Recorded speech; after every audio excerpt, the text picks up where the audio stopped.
মা আমি বেরোলাম। দাঁড়া বাবা, শোন না, তোর কাছে 500 টাকা আছে, দিয়ে যা তো আমায়। কেন, কি হবে? বাবা আসলে না ঘরের কিছু জিনিস আনতে হবে, এই একটু তেল আনতে হবে, একটু সাবান আনতে হবে, দিয়ে যা না 500 টাকা। নাও, ঠিক আছে আমি চললাম। ঠিক আছে বাবা, সাবধানে যাস। আর শোন, খাবারটা কিন্তু খেয়ে নিস। দুর্গা দুর্গা।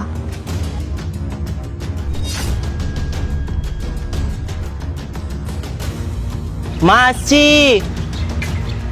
বাবু দাঁড়া, শোন না, বলছি 500 টাকা দে না বাবা।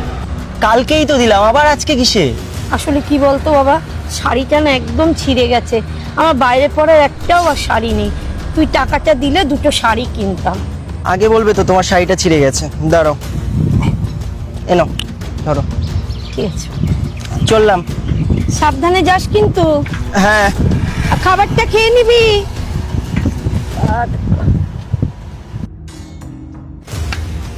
বাবু, এই যে বাবা তোর কাজের ব্যাগ। হলো তোর সাইকেল ঠিক করা? হ্যাঁ হয়ে গেছে।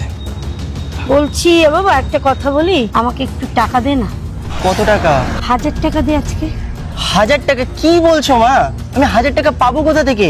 আমি বুঝতে পারছি বাবা, তোর বাবা চলে যাওয়ার পর থেকে তোর একার উপর সংসারটা এসে গেছে, কিন্তু বাবা খুব দরকার, দে না বাবা। আমি তো ওই কটা টাকাই মাইনে পাই, তার মধ্যেও যা পাই তোমার হাতেই তো তুলে দিই। তারপর আমার কাছে কোথা থেকে টাকা থাকে বলো তো?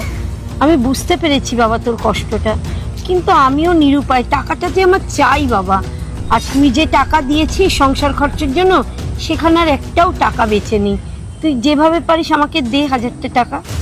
কেন, ধরো, এই 1000 টাকাই ছিল। এটা দিয়ে ভেবেছিলাম সাইকেলটা সারাবো, সাইকেলটার যা অবস্থা।